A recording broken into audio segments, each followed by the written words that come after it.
Namaste everyone. Welcome to IQM. In this video, we will recite together 11th chapter. Om Shri Paramatmane Namaha Atha Ekadashodhyayaha Vishwarupa Darshana Yogaha Arjuna Uvacha Madanugrahaya Paramam गुह्यमध्यात्मसंज्ञितम् यत्त्वयोक्तौ वचस्तेन मोहोऽयौ विगतो मम भवाप्ययौ हि भूतानां श्रुतौ विस्तरशो मया त्वत्तः कमलपत्राक्ष माहात्म्यमपि चाव्ययम् एवमेतद्यथार्थत्वम् आत्मानं परमेश्वर द्रष्टुमिच्छामि ते रूपम् ऐश्वरं पुरुषोत्तम मन्यसे यदि तच्छक्यं मया द्रष्टुमिति प्रभो योगेश्वर ततो मे त्वं दर्शयात्मानमव्ययम् श्रीभगवानुवाच पश्य मे पार्थरूपाणि शतशोऽथसहस्रशः नानाविधानि दिव्यानि नानावर्णाकृतीनि च पश्यादित्यान् वसून् रुद्रान् अश्विनौ मरुतस्तथा बहून्यदृष्टपूर्वाणि पश्याश्चर्याणि भारत इहैकस्थं जगत्कृत्स्नं पश्याद्य सचराचरम् मम देहे गुडाकेश यच्चान्यद्रष्टुमिच्छसि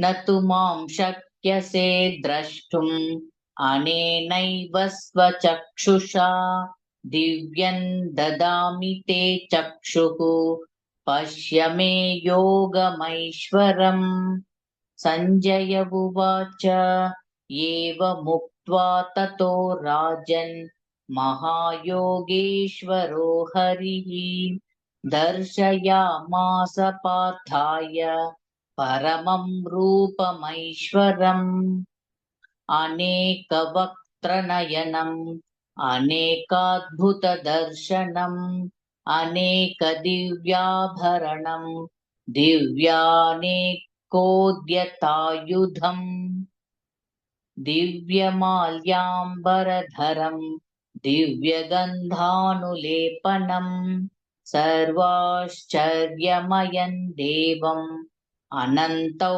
विश्वतोमुखम् दिवि सूर्यसहस्रस्य भवेद्युगत्पदुत्थिता यदि भासदृशी सा स्याद् भासस्तस्य महात्मनः तत्रैकस्थं जगत्कृत्स्नं प्रविभक्तमनेकधा अपश्यद्देवदेवस्य शरीरे पाण्डवस्तदा ततः स विस्मयाविष्टः हृष्टरोमा धनञ्जयः प्रणम्य शिरसा देवं कृताञ्जलिरभाषत अर्जुन उवाच पश्यामि देवांस्तव देवदेहे सर्वांस्तथा भूतविशेषसङ्घान् ब्रह्माणमीशं कमलासनस्थं ऋषींश्च सर्वानुरगांश्च दिव्यान् अनेकबाहूदरवक्त्रनेत्रम् पश्यामि त्वां सर्वतोऽनन्तरूपम् मान्तन्न मध्यन्न पुनस्तवादिं पश्यामि विश्वेश्वर विश्वरूप किरीटिनं गदिनं च गृहणं च तेजो राशिं सर्वतो दीप्तिमन्तम् पश्यामि त्वां दुर्निरीक्ष्यं समन्ताद् दीप्तानलार्काद्युतिमप्रमेयम् त्वमक्षरं परमौ वेदितव्यम् त्वमस्य विश्वस्य परन्निधानम् त्वमव्ययः शाश्वत धर्मगोप्ता सनातनस्त्वं पुरुषो मतो मे अनादिमध्यान्तमनन्तवीर्यम् अनन्तबाहुं शशिसूर्यनेत्रम् पश्यामि त्वां दीप्तहुताशवक्त्रम् स्वतेजसा विश्वमिदन्तपन्तम् ध्यावा पृथिव्योरिदमन्तरं हि व्याप्तं त्वयैकेन दिशश्च सर्वाः दृष्ट्वाद्भुतं रूपमुग्रन्थवेदं लोकत्रयं प्रव्यथितं महात्मन् अमीहि त्वां सुरसङ्घा विशन्ति केचिद्भीताः प्राञ्जलयो गृह्णन्ति स्वस्तीत्युक्त्वा महर्षिसिद्धसङ्घाः स्तुवन्ति त्वां स्तुतिभिः पुष्कलाभिः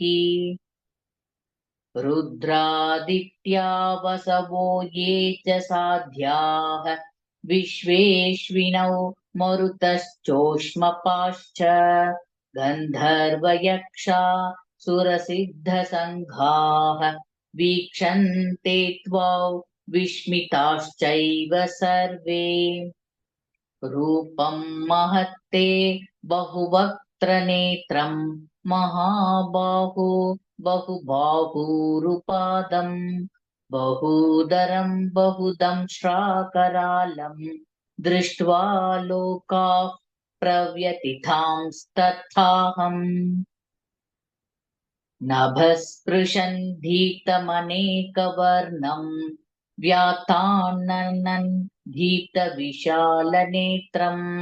दृष्ट्वा हि त्वां प्रव्यथितान्तरात्मा धृतिर्न विन्दामि शमं च विष्णो दंष्ट्राकरालानि च ते मुखानि दृष्ट्वैव काला नलसन्निभानि दिशो न जाने न लभे च शर्म प्रसीद देवेश जगन्निवास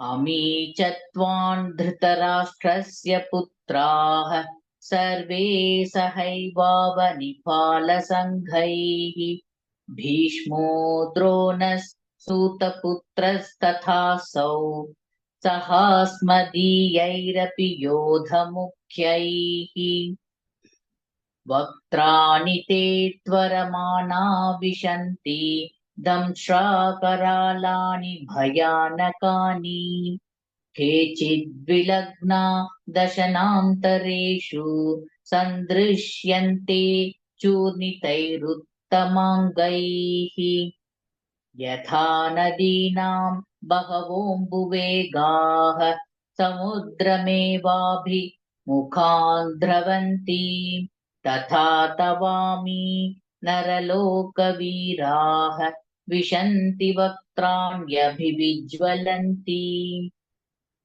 यथा प्रदीप्तं ज्वलनं पतङ्गाः विशन्ति नाशाय समृद्धवेगाः तथैव नाशाय विशन्ति लोकाः तवापि वक्त्राणि समृद्धवेगाः लेलीह्यसे ग्रसमानः समन्तात् लोकान् समग्रान् वदनैर्ज्विलद्भिः तेजोभिरापूर्य जगत् समग्रं भासस्तवोग्राः प्रतपन्ति विष्णो आख्याहि मे को भवानुग्ररूपः नमोऽस्तु ते देववर प्रसीद विज्ञातुमिच्छामि भवन्तमाद्यन् न हि प्रजानामि तव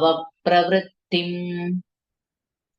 श्रीभगवानुवाच कालोऽस्मि लोकक्षयकृत् प्रवृद्धः लोकान् समाहर्तुमिह प्रवृत्तः।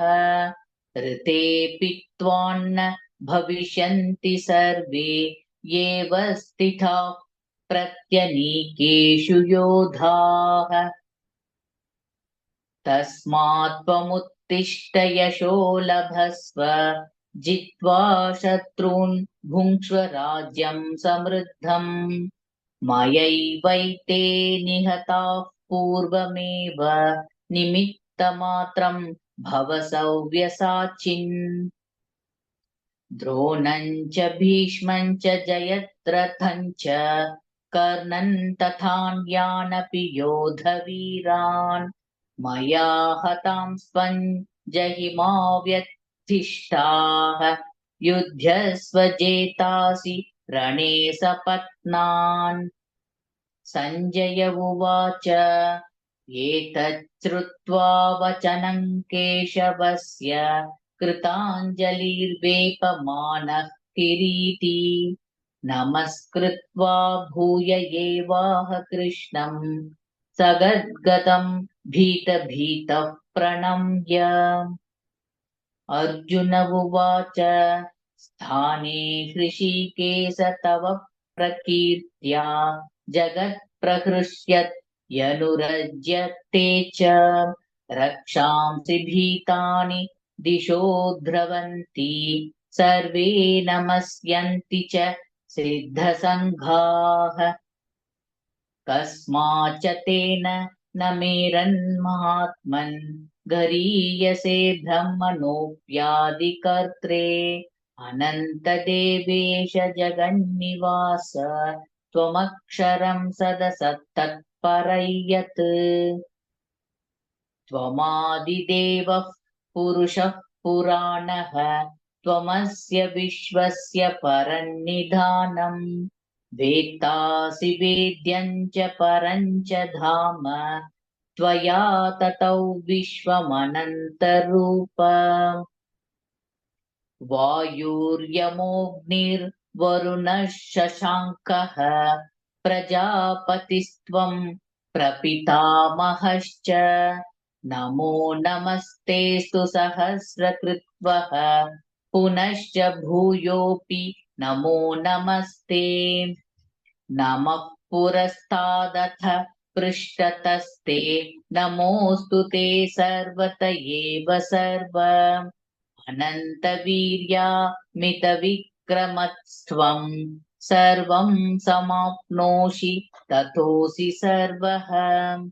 सखेति मत्वा प्रसभयदुक्तं हे कृष्ण हे यादव हे सखेति अजानता महिमानन्तवेदं मया प्रमादात् प्रणयेन वापि।